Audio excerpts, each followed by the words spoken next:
আসসালামু আলাইকুম। Power point pro basic থেকে এক্সপার্ট সিরিজের আজকের এই পর্বে সবাইকে স্বাগতম জানাচ্ছি। আমি মোহাম্মদ খুরশিদ আলম। তো আজকে আমরা দেখব স্লাইড মাস্টার ভিউ দেখব। তো আজকে আমরা দেখব স্লাইড মাস্টার কি, এটা কিভাবে ইউজ করা হয়।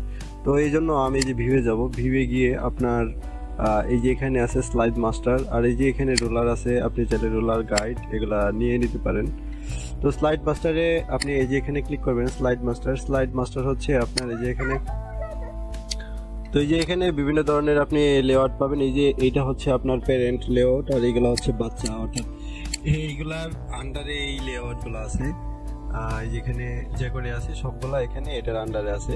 তো আপনি যখন এটার মধ্যে কোনো কাজ করবেন তখন সবগুলোর মধ্যে অ্যাপ্লাই হবে। যেমন আমি দেখাই, এখানে যদি আপনি একটা শেপ নেন, ধরেন এই যে এই শেপটা যদি নিলাম আমি, এটা এরকম দিলাম, তো এখানে আউটলাইনটা নো আউটলাইন করে দিলাম, শেপ ফিলটা আপনার এরকম একটা কিছু দিলাম।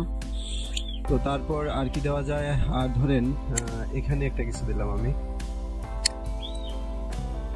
এখানে একটা কিছু দিয়ে রাখলাম, জাস্ট দেখার জন্য, বোঝার জন্য যে এটা আসলে কাজ কিভাবে কাজ করে।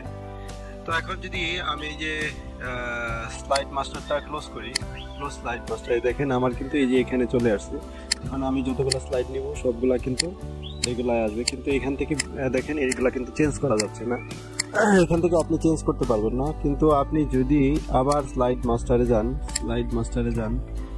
মাস্টারে গিয়ে এই দেখেন এগুলো সবগুলা, এটার ভিতরে আমি যা করছি এগুলো সবগুলোর ভিতরে কিন্তু এই জিনিসগুলো চলে আসছে। তো আমি যদি এটাই গিয়ে আপনার ধরেন এটা আমি চেঞ্জ করলাম, এটা এই পাশে রাখলাম, এটা আরো বড় করে দিলাম, এটা আরো বড় করে দিলাম, এরকম রাখলাম। এখন ক্লোজ, এই দেখেন এখন কিন্তু এই যে এখানে পুরোটাই চলে আসছে এইভাবে। আমি যতগুলো স্লাইড দিব সবগুলো এইভাবে আসবে। ধরেন এখানে আসলে কি হয়, তো এই যে এটা আমি এখান থেকে ডিলিট করে দিলাম, এটাও ডিলিট করে দিলাম। এখন দেখেন এটার ভিতরে যদি আপনি কোনো কিছু ইনসার্ট করেন, ধরেন আমি এখানে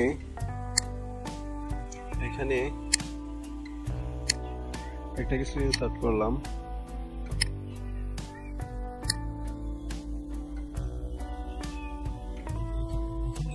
এই স্লাইড মাস্টারটা ক্লোজ করে দিই, ওটা কিন্তু আসলে এখন আসলে ওটা আমি এখান থেকে লেআউটে গিয়ে এই যে এটা আনতে পারবো। ঠিক আছে, এটাই হচ্ছে পার্থক্য। আপনি ধরেন এখানে গিয়ে আরেকটা আপনি করে নিতে পারেন আপনার সুবিধার্থে। ধরেন আমি এখানে আরেকটা করে নিলাম, ধরেন এখানে আমি একটা থিম কালার দিয়ে নিলাম,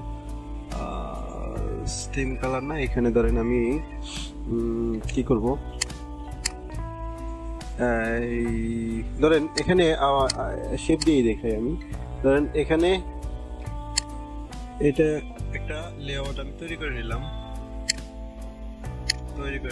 এখন স্লাইড মাস্টারে গিয়ে আমি যদি ক্লোজ ভিউ করি, তো এখন এটাই যাচ্ছে, আমি যেটা একটু আগে তৈরি করলাম সেটা এটার এই স্লাইডটাতে আমি অ্যাপ্লাই করবো। সেটা কিভাবে করবো, লেআউটে যাব, আমি করেছিলাম টাইটেল এন্ড কন্টেন্ট, এই স্লাইডটা এই দেখেন চলে আসছে এটা।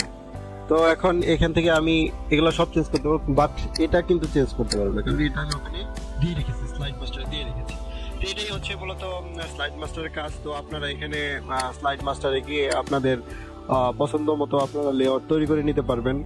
তো ওই লেআউটগুলো আপনি আপনার কাজের সুবিধার্থে, জরুরি প্রয়োজনে আপনি এগুলো ব্যবহার করতে পারেন। আপনি ধরেন আপনার সময় কম, তখন এগুলা আপনি ইউজ করতে পারেন। আপনার দেখা গেছে স্লাইড মাস্টার ইউজ করলে আপনার সময়টা অনেক কম লাগে স্লাইড তৈরি করতে। আপনার তাৎক্ষণিকভাবে আপনি যে কোনো স্লাইড তৈরি করে করতে পারবেন যদি আপনার পূর্বে লেআউট তৈরি করা থাকে। তো এটাই হচ্ছে মূলত স্লাইড মাস্টার এর কাজ। তো আপনারা ট্রাই করবেন, দেখবেন। তো এটার আরো অনেক কাজ আছে, তো আপনারা দেখলে যখন নিজেরা প্র্যাকটিস করবেন বুঝতে পারবেন। আসলে এই স্লাইড মাস্টার আপনার বারবার কপি পেস্ট থেকে এগুলা থেকে আপনাকে রক্ষা করে। আপনি ধরেন এক স্লাইড বারবার ব্যবহার করার প্রয়োজন হলে তখন কিন্তু আপনি বারবার আর ডিজাইন করবেন না, ওই স্লাইড মাস্টারে গিয়ে আপনি একটা ডিজাইন করে নেবেন, ওই স্লাইডটাই আপনি এখানে বারবার এড করতে পারবেন, যখন যেটা দরকার তখন সেটা এড করতে পারবেন। এই হচ্ছে বিষয়। তো সবাই ভালো থাকবেন, পরবর্তী ভিডিও দেখার আমন্ত্রণ জানিয়ে আজকের মতো এখানে শেষ করছি। আল্লাহ হাফেজ।